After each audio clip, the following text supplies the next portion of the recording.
Well, Liz Truss and Sir Keir Starmer have been leading tributes to the Queen this afternoon in Parliament. The former Prime Minister Theresa May was among the MPs paying tribute to the Queen in the House of Commons. She had the chamber in stitches with one particular anecdote. I remember one picnic at Balmoral which was taking place in one of the bothes on the estate. The hampers came from the castle and we all mucked in to put the food and drink out on the table. I picked up some cheese, put it on a plate and was transferring it to the table. The cheese fell on the floor. I had a split-second decision to make.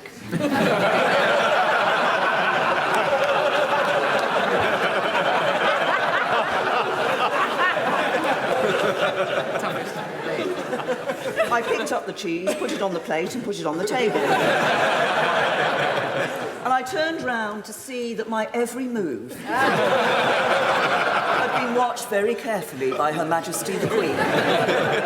I looked at her, she looked at me, and she just smiled.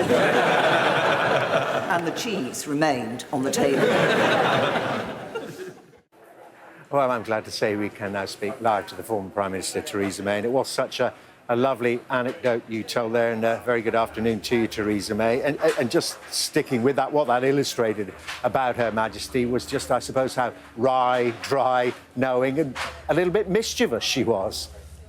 Well, I think that was certainly what came through, but also just a kind of down-to-earth common sense in terms of her approach to the issue. But that sort of slightly mischievous nature, that twinkle in the eye, that sense of fun, was all part of Her Majesty the Queen, alongside obviously the very serious side of the Queen. But it was good to be able, particularly in more relaxed moments at Balmoral, to enjoy that sense of fun and that more mischievous side.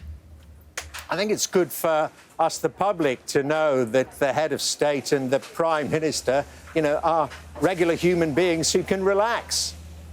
Well, indeed, and certainly relax was one of the things that the Queen was always very keen that her guests at Balmoral were able to do. She, I think, found Balmoral the most relaxing place that she was able to stay at. She loved Balmoral and the Scottish countryside, and she wanted everybody else to enjoy that as well. And so she went out of her way to make sure that the Prime Minister and in my case, my husband, when we went up there for the weekend, could really enjoy it.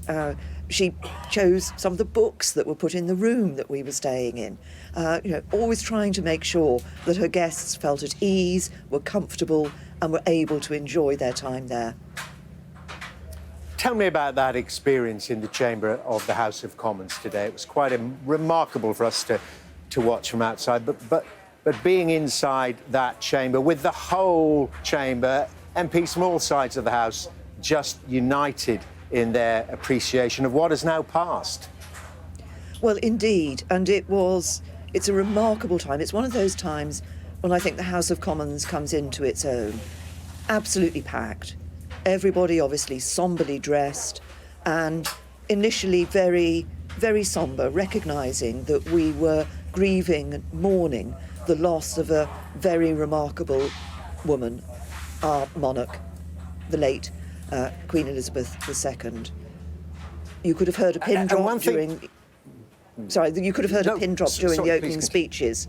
And then every tribute thereafter, people were telling their own anecdotes of their experience of meeting Her Majesty the Queen.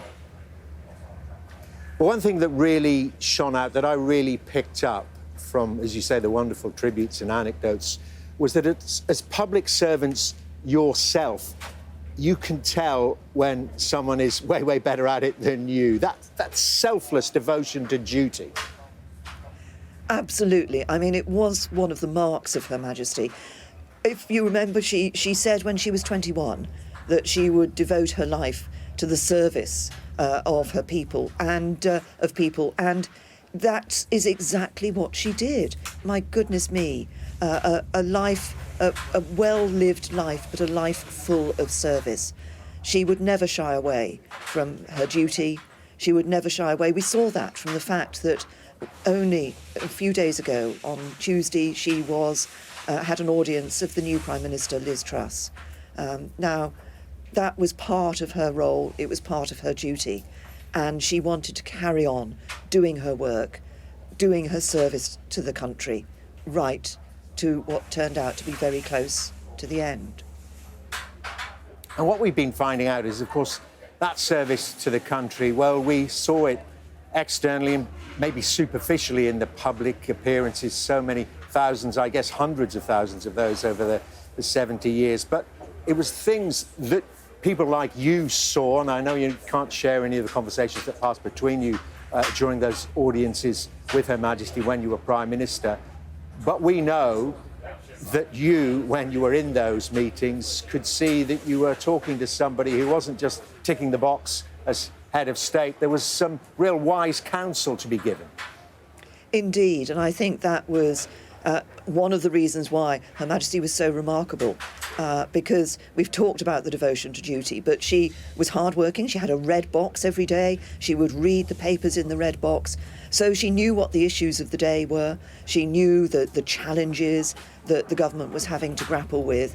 But she had an enormous experience, born obviously of her length of time on the throne. So towards the latter years of her reign, that experience could be brought to bear, but she was also very wise. She was a very good judge of people. She was, as I say, down to earth, had a great common sense. She understood her people. I think that was one of the crucial things about her. And she was able to bring all that together in a sense of how she felt on some of the issues that were being considered and the government was looking at. And critically, it was somebody who was above politics, who didn't have a political angle to come from. She was coming from the angle of an understanding of knowledge and experience. Now, of course, the vast majority of us in the country have all grown up with only one head of state we've ever known, of course, Her Majesty the Queen. Was she an inspiration to you as you were developing your career of public service? Well, I think that I was asked a while back why it was that the UK had managed to have at that stage 2 female prime ministers, now, of course, 3. And I did say that I think, actually, the UK was used to having a woman as a leader because we had Her Majesty on the throne for all those years as our head of state. So there wasn't a hang-up in the UK about having a woman as Prime Minister because we'd had a woman as Queen, as leader of the country for so many years. And yes, when you look back at Her Majesty's life, when you consider, and this was one of the contributions in the House of Commons today was from Harriet Harman, who spoke about the challenge that the Queen would have faced when she acceded to the throne at the young age of 25, at a time when the expectation was that women didn't take leadership roles, that women weren't outspoken, that men were the dominant, the man was the dominant one in any couple. And she managed, with her grace and her charm and her devotion to duty, to show a woman in a very critical leadership role. And I think that was an inspiration to many. That is a hugely important point. Thank you so much for making it. And just lastly, I'm sure you've been asked this question quite a lot, but we all know, you've rubbed shouldered, hobnobbed or whatever with world leaders, the great and the good. How did Her Majesty measure up to the others that you met? Oh, well, there's absolutely no hesitation in saying she was the most impressive. I'm often asked that question: who most impressed you as a world leader that you met? And I have absolutely no hesitation in saying every time that the head of state who I found most impressive was Queen Elizabeth II. Marvellous memories. Theresa May, thank you very, very much indeed for joining us on Sky News. Thank you.